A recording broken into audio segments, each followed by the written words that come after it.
thing I've ever done, even outdoing the iPad Pro 12.9. This is a monstrously large box here. And this is not going to be the final retail packaging you see when you take the Moto Z2 Play and the Moto Mods home. Just a promo box with logo set to take a look at it, but it's so big and colorful I had to share it with you guys. So let's go ahead and pop this open and start checking out what's inside. Yeah, make no mistake here, we're looking at the Moto Z2 Play.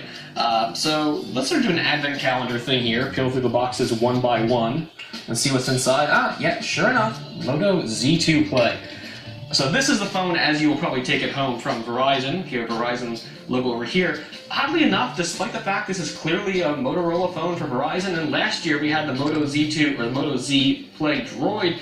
No Droid branding on this phone. All of the Moto Zs last year arrived as Droids from Verizon. Not this time around. It's interesting why that didn't happen.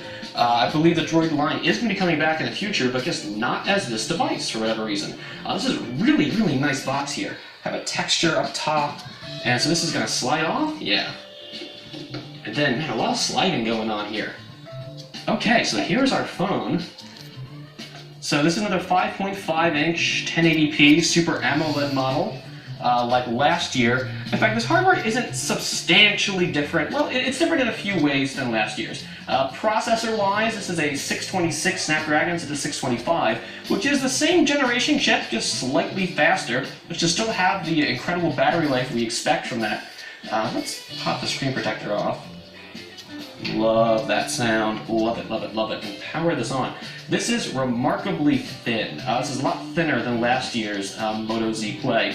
So remember, the Moto Z was a super thin one. Wow, that screen looks incredible. The AMOLED crispness. I hope it shows up on camera nicely. Last year, the Moto Z was a super thin one, just a little over 5mm. And hey there. And this was an affordable mid-range model, so it was a little. We've got our basic Android setup taken care of, and already I'm liking the feel of this thing. It's just really thin. It's nice and responsive, even with the mid-range chip on there. Like I said, slightly higher clock speed than on last year, but the same basic hardware powering it. This is available as a 32 gig storage, 3 gig of RAM edition. That's what we're looking at here, which is just like we had last year. So it was a 64.4 model, but still, this is looking nicely. Nice performance, even with the 3 gig of RAM here. Of course, front-facing LED flash and a dual-tone flash. Where else do you find that in a mid-range device? That's very, very cool. Let's start checking out the rest of the hardware in the box here, because we have a lot to get through today. I think I just lost the SIM tool in there. That's cool. SIM's already in there. We're fine. Little quick start guide, safety information, standard, as well as our turbo power charger.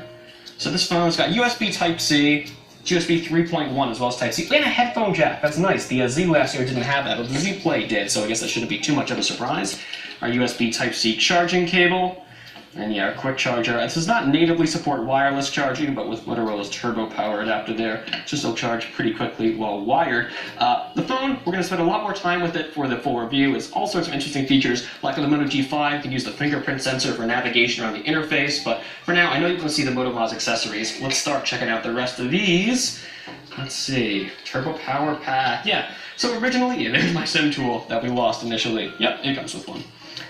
Turbo power pack. We're going to pop this on to extend the phone's built-in battery with, how large is this? Just under 3,500 milliamp hours. That is a nice amount of juice. Take a look. Oh, that is a really nice feeling texture to it. Kind of rubberized. This come charged. No such luck. We'll power this up. And this is really thin for you, 3,500 milliamp hour battery. Yeah, extra power. That's what we wanted. And let's get this guy off and keep going through the box here. Oh, now we finally see. Okay, 2 out of 4. And here. Ooh, okay. So the Moto Z2 Play may not natively support wireless charging, but pop on the right accessory and you are good to go. So this guy, let's see. This is just for wireless charging. There's no battery built into this as well. That would have been nice, having the battery and wireless charging all in one. But you know what? I kind of like this. This is probably a better texture, I think, than the power pack had. That's really cool. It's not really rubberized feeling, but I like the angle to it. It looks and feels really nice. And also, it's especially thin.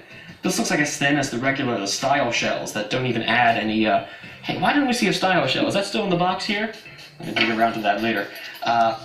And this looks good without adding nearly any thickness to the phone. These are rounded off, really. That is pretty cool. And a little hole there for the microphone. Yeah, I guess added wireless charging. Easy peasy. Alright, and moving forward, we have one more to check out. Hey, you look familiar. Okay, I played with the first generation of this last year when I checked out the Moto Z.